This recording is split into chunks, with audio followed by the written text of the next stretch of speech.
అనుకుంటున్నాడు. నేను అడుగుతున్న రాష్ట్ర ముఖ్యమంత్రిని, ఇది బాధ్యత రహితం కాదా?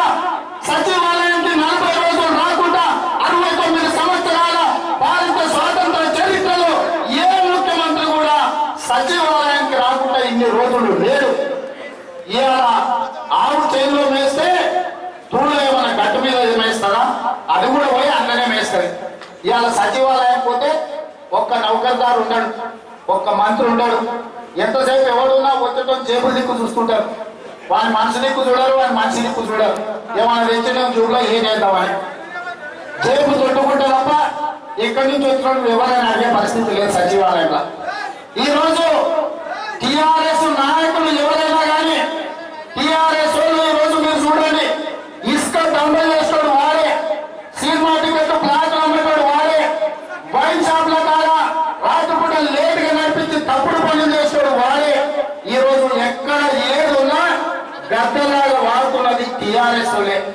ఇవాళ దొంగలు, దోపిడీదారులు, పిక్ ప్యాకెటర్స్, జేబులు పెట్టేటోళ్ళు ఎవరిని కదిలించిన చైన్ స్నాచర్లు ఎవరిని చూసినా కూడా మాకు టిఆర్ఎస్ పార్టీ అంటూ మాకు భయం అవుతుంది. అసలు ఎవడెవడు ఎక్కడెక్కడోడు ఎవడెవడు చేస్తున్నాడే. గతంలో ఎవరు పిల్లలను, ఎవరు పుట్టిన పిల్లలు వాళ్ళు ఎత్తుకొని తిరిగేటోళ్ళు, వాళ్ళని ఇచ్చేస్తారు. ఎప్పుడైనా మేనమానో వాళ్ళు వీళ్ళు వస్తే ఎత్తుకొని ముద్దాడేటోళ్ళు. ఇవాళ ఎవరికో పుట్టిన బిడ్డలు ఎవడో ఎత్తుకొని ముద్దాడినట్టుంది. తెలుగుదేశం పార్టీలో గెలిచిన వాళ్ళు అందరూ కేసీఆర్ ఎక్కువ ఒకటే ముద్దాడుతున్నారు. నాకు అర్థమే. టీఆర్ఎస్ పార్టీ డిఎన్ఏ మనది, మా డిఎన్ఏ మేము ధైర్యం మీద ఒప్పుకుంటున్నాం. చంద్రశేఖరరావు, పోచారం శ్రీనివాసరెడ్డి, తుమ్మల నాగేశ్వరరావు, తలసాని శ్రీనివాసరావు, ఇంద్రకరణ్ రెడ్డి, మహేందర్ రెడ్డి, జోకుల రామన్న, నువ్వు ఎవరిని తీసుకో, హరీష్ రావు, కేటీఆర్ ఎవరైనా తీసుకో, ఆ మంత్రివర్గంలో ఉన్న ప్రతి మంత్రి, ప్రతి ఎమ్మెల్యే మేము తయారు చేసే నాయకులైన తప్ప ఒక్కనన్నా 15 సంవత్సరాల చంద్రశేఖరరావు ఉద్యమంలో ఒక్కనన్నా నాయకుడిని తయారు చేసిన ఒక్కసారి ఆలోచన చేయండి అని అడుగుతున్నా. తెలుగుదేశం కూడా కావాల్సి వచ్చేటట్టుంది. ఆ పరిస్థితి ఉన్నది. ఒక మంచి పదవి ఇవ్వాలంటే మన నాయకులు ఎవరు అంటారు పెంచుకోవాలని అంటున్నారు. ఇవాళ పరిస్థితి మీరు ఆలోచన చేయండి. ఎవరినైనా సరే ఏ మంత్రినైనా తీసుకో, శివరాత్రికి స్పీకర్ మధుసూదనాచార్యులు కూడా మన పార్టీడే, మనం నాయకుడు చేస్తే అయ్యింది. కాబట్టి ఇవాళ మన పార్టీ ఒక యూనివర్సిటీ. తెలుగుదేశం పార్టీ అంటే ఒక యూనివర్సిటీ.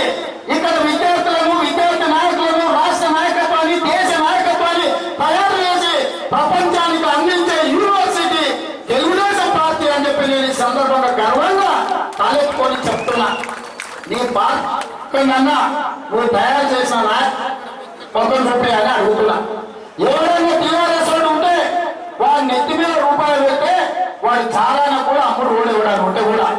అందుకే చంద్రశేఖరరావు వీళ్ళంతా సన్నాసులు సూర్యదేవ కానీ ఒక్కరు కూడా మంత్రి ఇస్తలేదు. ఇవాళ ఎవరైనా పార్టీ నుంచి గెలిచిన ఎవరికైనా మంత్రి ఇచ్చినా అందరినీ మన కాళ్ళ ఏళ్ళ బట్టి మన పార్టీ నుంచి తీసుకొని పోతున్నాడు.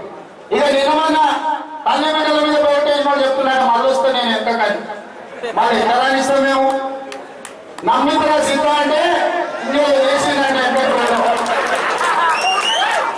అట్టున్నది.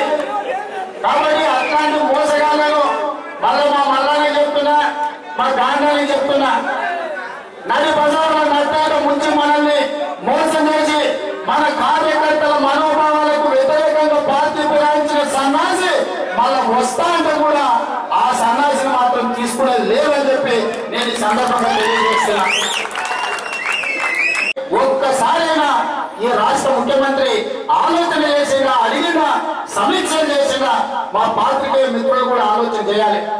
కానీ అదే చంద్రశేఖరరావు 100 ఎకరాలున్న ఫామ్ హౌస్ లో ప్రతి 3 రోజులపై రివ్యూ చేసి ఒక్క మొక్క కూడా ఎండడానికి వీళ్ళలో మళ్ళీ 3 రోజుల్లో వస్తా అని చెప్పి తన ఫామ్ హౌస్ లో ఉన్న చెట్ల పట్ల, నీళ్ల పట్ల, అక్కడ పంట పట్ల చూపిస్తున్న ప్రత్యేక శ్రద్ధ ఒక్కసారైనా మన రైతుల కోసం సమయాన్ని కేటాయించండి అని ఒకసారి ఆలోచన చేయాలని నేను సోదరులు అడుగుతున్నా. నేను అడుగుతున్న ఈ సందర్భంలో రాష్ట్ర ముఖ్యమంత్రి నేను అడుగుతున్నా. అంటే ఒక ఫామ్ హౌస్ లో చెట్టు పుట్టినా పర్వాలేదు కానీ తెలంగాణ రాష్ట్రంలో పేద రైతు పుడితే పురుగుల మందు రాయి మనం చావాలనా? నీ బిడ్డలలో పార్లమెంట్ లో పెరగడం కవిత వాళ్ళు బతుకమ్మలాడుతుంటే తెలంగాణ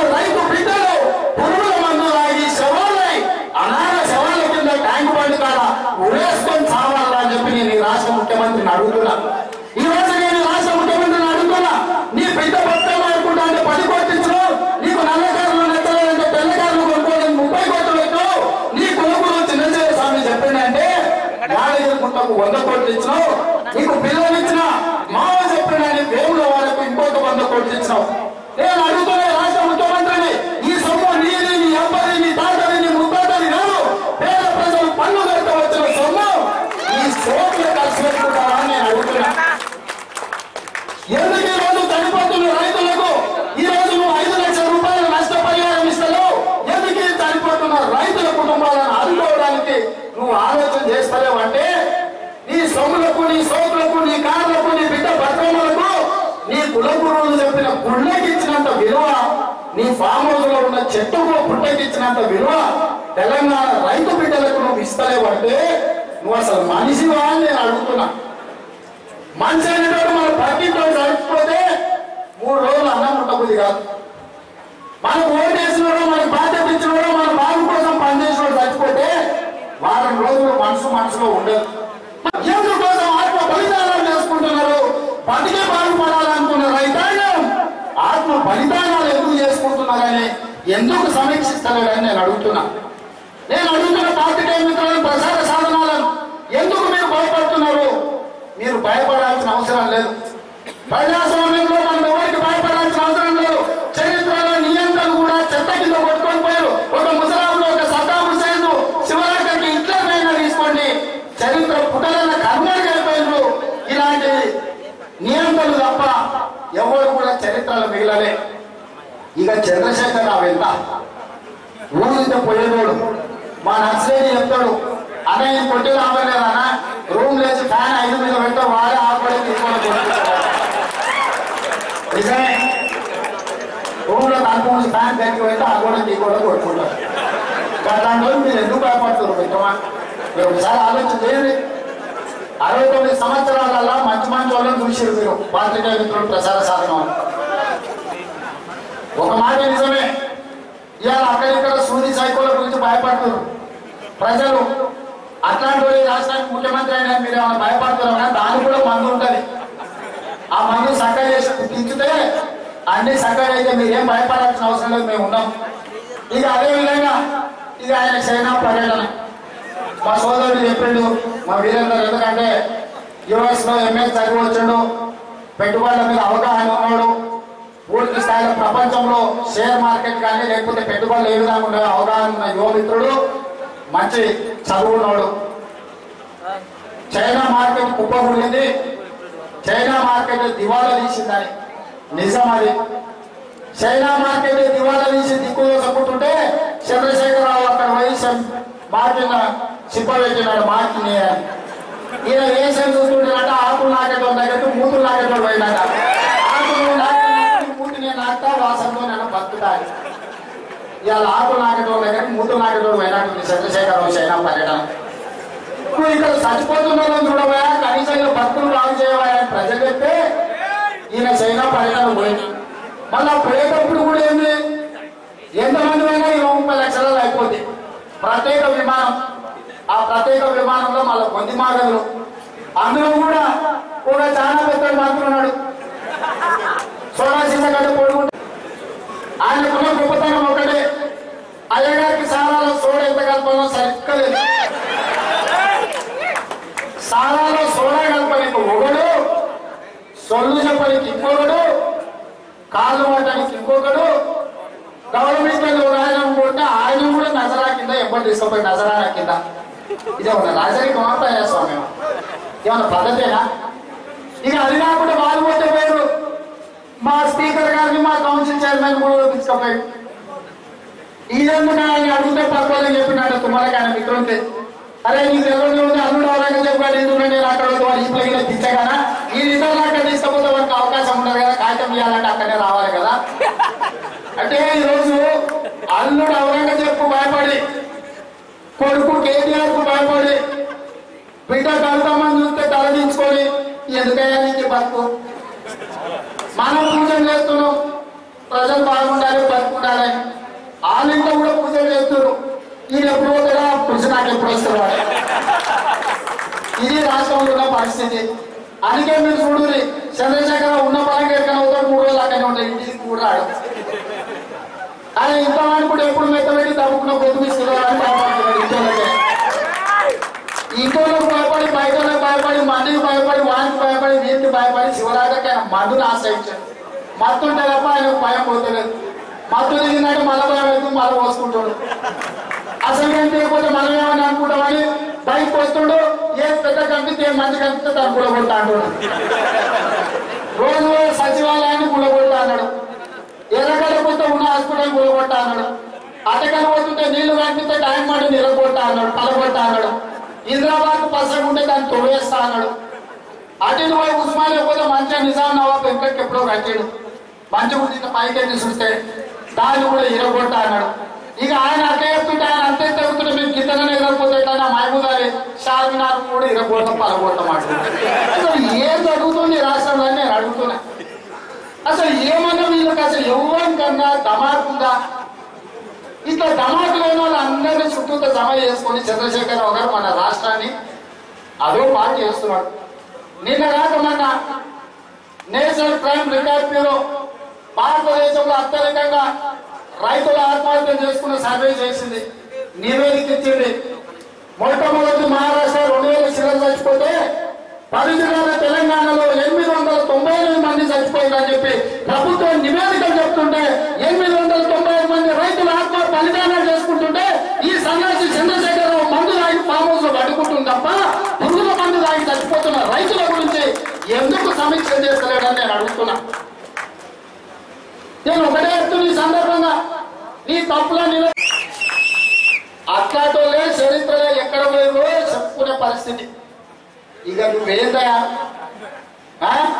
మా కార్యకర్తలు గట్టిగా నడిస్తే ఆ నడిచేటప్పుడు గాలి తగ్గితే కూడా నువ్వు బతుకుంటలేవు, చక్కగా నిలబడలేవు. నువ్వు ఈ పార్టీని ఖాళీ చేస్తావా? ఇదేమన్నా నీ ఫామ్ హౌస్ లో మధుసీసనా?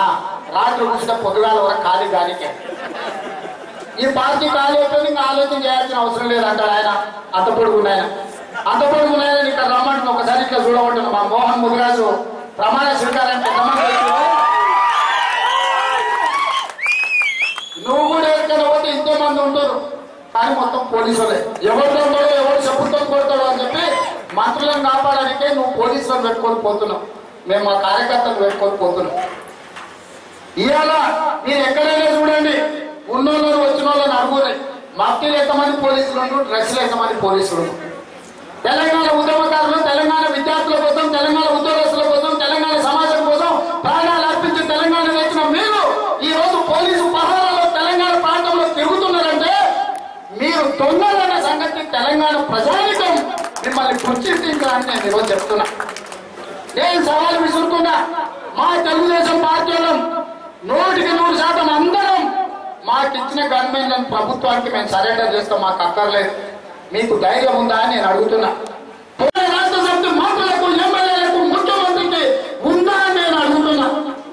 తెలంగాణ కోసం ఆత్మ బలిదానాలు చేసి తెలంగాణ తెచ్చినామని మీరు చెప్తున్నారు కదా, ఎందుకు తెలంగాణ ప్రజలకు మీరు భయపడుతున్నారని నేను అడుగుతున్నా.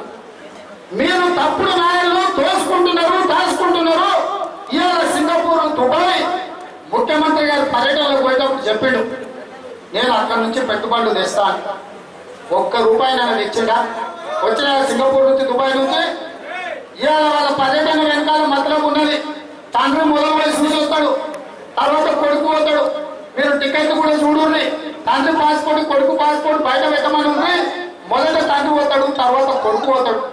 తండ్రి పోయి చూసి వస్తాడు, కొడుకు పోయి పెట్టుబడి పెట్టొస్తాడు.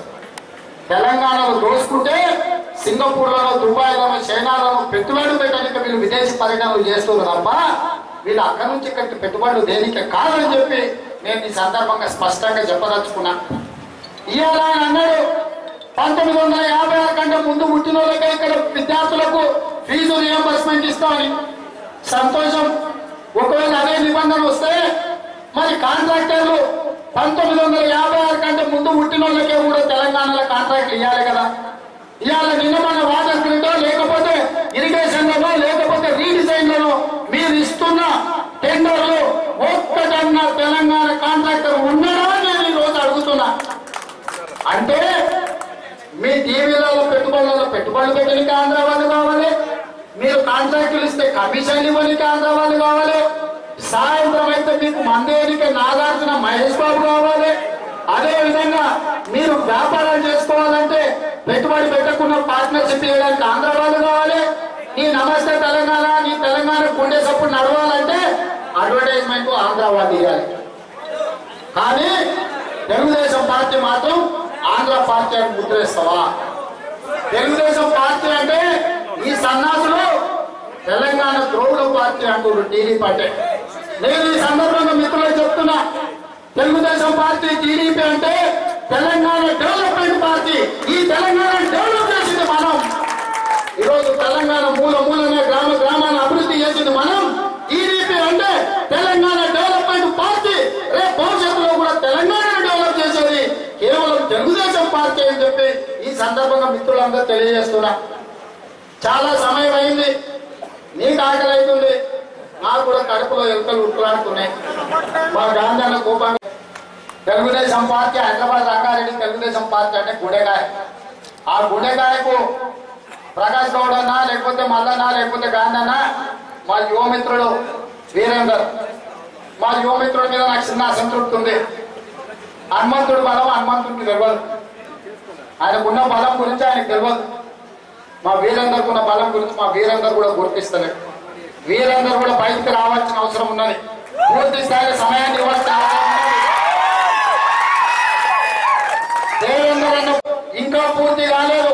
దేవేందర్ అన్న ప్రారంభించిన పనులను పూర్తి చేయాల్సిన బాధ్యత మా మిత్రుడు యువమిత్రుడు వీరేందర్ మీద ఉన్నది.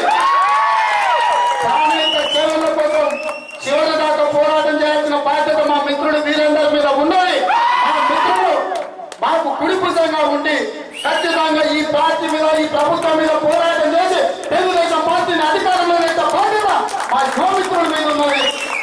మేమందరం కలిసికట్టుగా పోరాటం చేస్తాం. ఇవాళ తెలంగాణకు ఒక మాధవరెడ్డి, ఒక దేవేందర్ గౌడ్ స్ఫూర్తి ఉన్నారు తెలుగుదేశం పార్టీకి.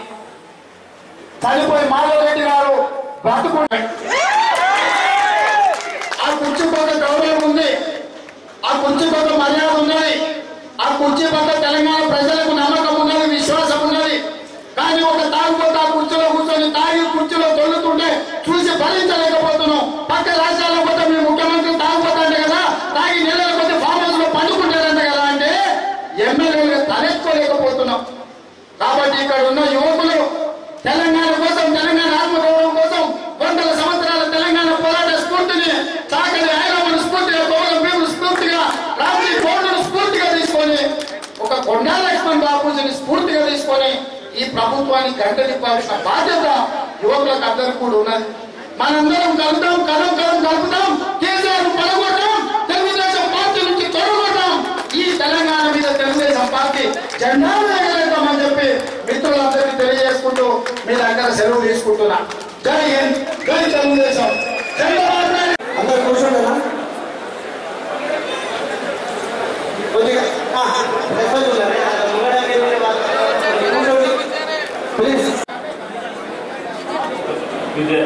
విజయరెడ్డి గారు అందరూ వేదికపైకి రావాల్సిన కోరుతాం.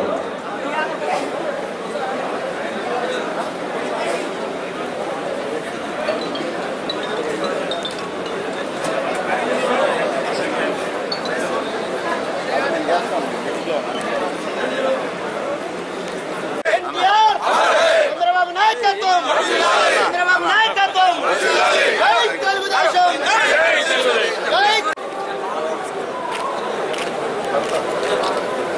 అన్నా ఒక నిమిషం అన్నా అన్నా